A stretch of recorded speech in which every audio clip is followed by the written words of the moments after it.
When I first came into Islam in the early days, there was a situation that I found myself no home, no clothes, no job, no way to move forward, except very limited, very squeezing it. I needed desperately to make some money, and a brother came to me and he said, look, I have a job that we can do and make $100 a day each. And I said, really? He said, yeah, and it's right over here in Wichita. Now, I'd lived in Wichita Falls, Texas, and we used to call it Wichita. We take off. He said, I've got the road map, I'll figure it out. Just go this way, go that way. I said, we're not going the right way. You're heading us up on 35. We need to turn and go up 287 and get up to Wichita Falls that way. It's not that far. We can just go over there. He's like, no, I know what we're doing. I know where we're going. I said, all right. But by the time we hit Oklahoma, I said, I'm sure there's a problem here because you're going into Oklahoma. Now, this is not the right way. He said, yeah, and then he showed me on the map, and I looked at it and I said, that's Wichita, Kansas. He said, yeah, that's it. It's not that far. I said, oh, man, are you serious? This old bus ain't going to make it up there. It's got muffler problems. It's got manifold problems. It's got a lot of problems with it. He's like, come on, we can do it. So we drove up there. When we come back down, things started to change. Going up, it had been cold. But all of a sudden, it started getting hot. I don't know where the heat came from. It didn't last long, but long enough, because when it started heating up that manifold and heating up the exhaust system on there, it started firing straight out because the muffler system had pulled away, and the block of the motor was shooting fire, a stream of fire out every time the pistons hit. It boiled the oil, and there was no oil left in the motor. So there was a rod that broke. You know, the rods hold the pistons. They go like this. And it broke and came out the side, and when it did, the oil came out. And that's what caught fire first, was the oil coming out of that thing. And so what it meant was that any gas come in front of that thing, boom. And that's exactly what happened. I went into the hood, and I've already burnt my hands up on the hood trying to get it up.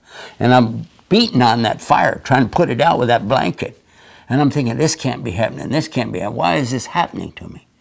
When I grabbed the fire extinguisher, I was thinking to myself, the one thing I did right, and when I bought this fire extinguisher 2 years ago, you know, that was smart. Yeah, grab it out of there, pulled the pin out, and squeezed the trigger, you know. And I'm thinking, this can't be happening. This can't be happening. Why is this happening to me? And when I got the fire out, then I realized I'm in the middle of nowhere. I need to get to a truck stop or someplace. Then it started snowing. I tried to get a ride back into town. Nobody, even the one that owned the junkyard, wouldn't help. He told me to go out to the roadside and get a ride. No, hardly anybody out there. I'm standing in the cold trying to get a ride. And the trucks are going by. And when they go by, I'm like, ah. A lady is the one who slowed down first to give me a ride. I'm like, no, I'm not going to do that. You know. Then she also thought about, well, a guy wearing a dress. You know, that looks kind of funny. I dressed like this back then. I even had the imama, or, you know, the turban on. And when the guys did pull over, they're in a little bitty truck. They said, jump in. And I said, how? There's no room in there. They said, in the back. And here I am now back in with bags of fertilizer. Imagine that. Hog fertilizer, by the way. Oops. Oh, yeah. It's not bad enough. It's like, no way. When I get up to the interstate, I ask them, just take me through the other side and let me get out over there at least, you know.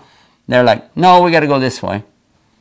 And so when they drove away, I was thinking right then, what am I doing wrong? I came into Islam, and I thought, when I get to Islam, this is the right way, so God, he should, like, you know, help me out here. Why am I in this shape? But it came in my mind. This is not your deal. This is his deal. You said you want it. This is it. Take a deep breath. He got up on the side of the road and started trying to get one of the trucks to pull over and give me a ride.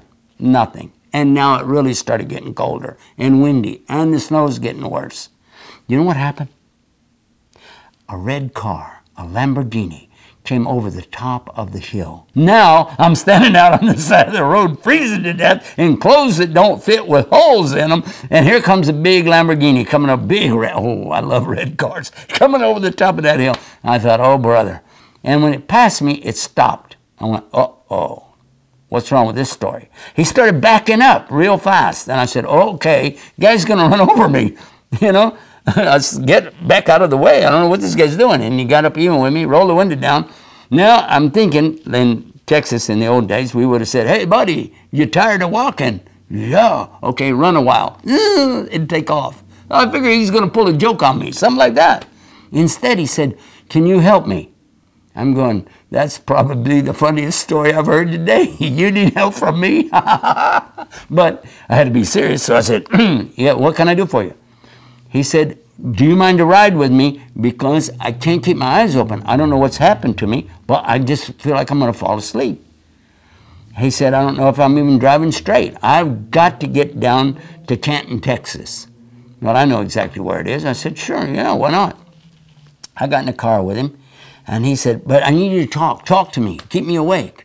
I said, what do you want to talk about? He said, anything. Talk about anything. I said, like what? He said, well, let's start with why you're standing on the side of the road and smell like fertilizer. I said, yeah, that's a good one. So over the course of the next half hour, 45 minutes, I began to explain to him the story of how I got into Islam and how I wound up being on the side of the road there.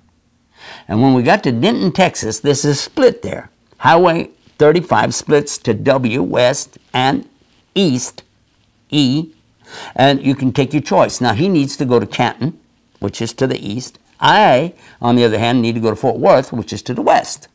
So when we got there, I was thinking, okay, now I got to get out here. It's a truck stop. I'll see if I can get a much better chance of getting a ride here. Then he said to me, do you suppose it would be all right? Would you accept if I could just take you to your destination? Because I'd like to hear the rest of that story.